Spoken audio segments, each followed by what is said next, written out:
Hi, it's Alan Maynard here again, going through part 2 of the exercise sequence of the accelerator.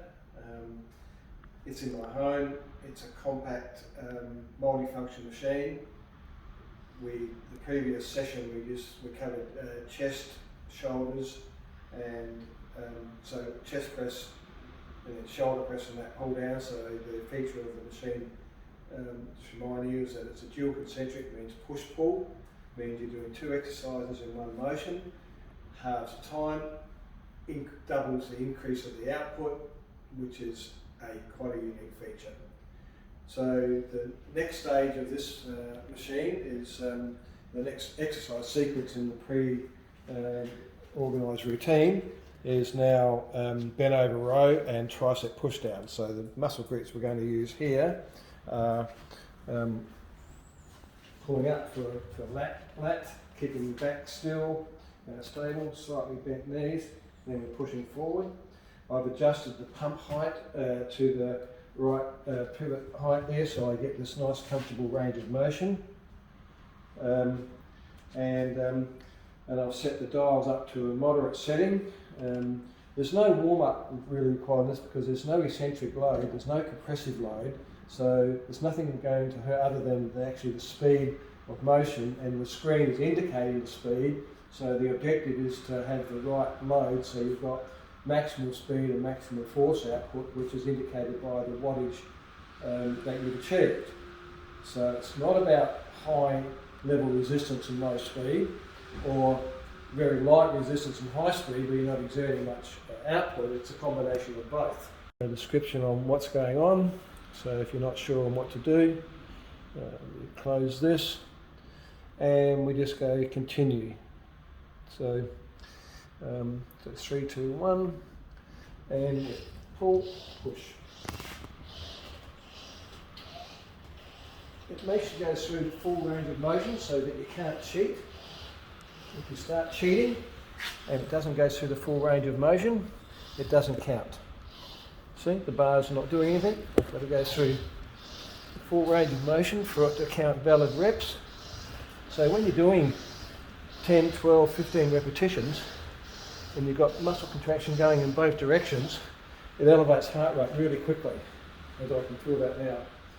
And that's one of 3 sets per exercise that you would do, and then on to the next set and the next set of muscle groups. So you can have 1, 2, 3, 4, a limited number of sets in a routine going through each of the muscle groups that the system is prescribed.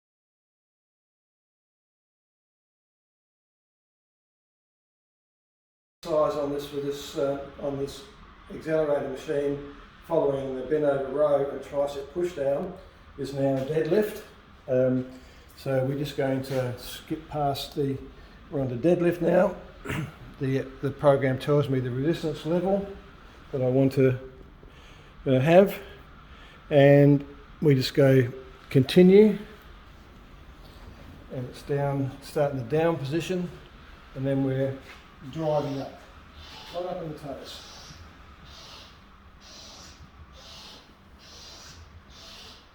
And the objective on this would be to try to generate 200 degrees per second. See, as I'm generating the force, I'm increasing the speed by these bar graphs increasing, which means I'm putting in more. I haven't changed the resistance level, but I've changed the speed that I'm doing it at as the bar graphs grow. And you see how much my watts of energy, power, output is on each of these. My best repetition was 10 because that's where I was increasing to deliberately show that I was increasing the speed up, and that wattage output's pretty high. You can see my previous PB has been right up to 800. So it's a massive output, very effective exercise, very safe, and it's just training all these core exercises. So it's a multiple muscle group engagement exercise. I'm driving up through legs, glutes, right up on my toes for calves, and then I'm pushing back down. So there's a lot of muscle contraction going on in both directions. A very energy efficient system, extremely safe as opposed to deadlift bar exercises, and engaging really quick, safely, a massive amount of muscle contraction.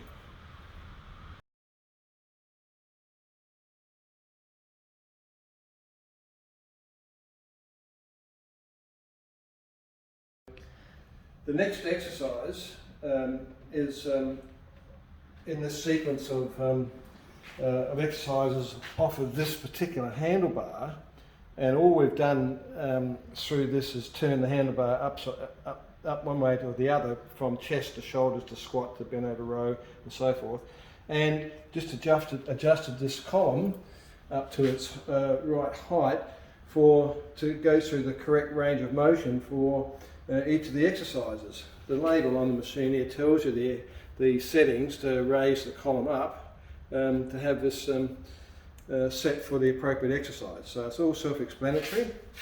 And in the squat movement, we're going to prompt the load in extension up and have a moderate load coming down, but the emphasis is not on the load coming down, other than to feel a little bit of load to engage the antagonist muscle group against the antagonist, or the opposing muscle group, to actually have the thrusting upward extension movement have the neurological system engage the downward movement with some load. So that's the relevance of having some down load. So when we're coming down, we've got this motion up. So we'll just start this exercise again, and same thing, the standard system has a self-explanatory video: start position, stop position, what to do. There. And just with a next, it's showing what to do there. Close. Continue. And you get into the start position down here. And we go.